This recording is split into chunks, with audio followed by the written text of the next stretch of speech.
भोपाल के मुख्यमंत्री निवास में बुधवार को लोकतंत्र सेनानी प्रादेशिक सम्मेलन आयोजित किया गया, जिसमें कई बड़ी घोषणाएं की गई। सीएम डॉक्टर मोहन यादव ने घोषणा की और कहा कि कोर्स में आपातकाल की संघर्ष गाथा शामिल की जाएगी।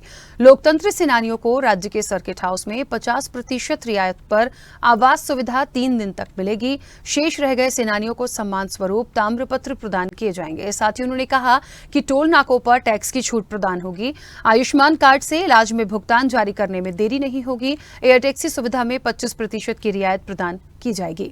लोकतंत्र सेनानियों को सर्किट हाउस विश्राम गृह में 50% की छूट और 3 दिन तक ठहरने की छूट दो, बिल्कुल हो जाएगी, कोई मना नहीं है। उसमें क्या दिक्कत है? आपकी दुनिया है, आपने अधिकार दिया है। आपने क्या वर्तमान में अनेक जीवंत दिवंगत लोकतंत्र सेनानी ताम्रपत्र से रह गए थे, तो हमने कहा सबको देंगे, कोई भी छूटा हो आपकी लिस्ट से वेरीफाई कर लेंगे। लोकतंत्र सेनानियों को भी टोल नाकों पे छूट दी जाए, बिल्कुल दिलवाई जाएगी, इसमें भी कोई मना नहीं। आप किसी टोल नाके पे जाए, अपना पास बताएं, उसमें आपको ये पात्रता दी जाएगी। आपने कहा कि आयुष्मान योजना के तहत बीमारियों के इलाज पर व्यय के भुगतान में अधिक विलंब नहीं होगा, बिल्कुल नहीं होगा, किसी हालत में समय पे भुगतान होगा। आपकी ये समस्या भी हल करेंगे।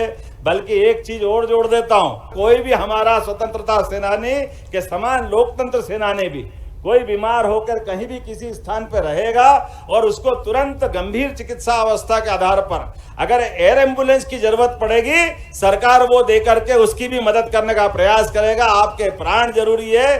अभी हमारा अपना मध्य प्रदेश ग्वालियर से लगा करके रीवा तक का इस पूरे बेल्ट के अंदर हमने एयर टैक्सी की सुविधा भी चालू की है। तो इस एयर टैक्सी की सुविधा में अगर आप उसमें आना जाना चाहोगे तो आपको भी 25% की छूट सरकार के द्वारा देने की घोषणा करेंगे।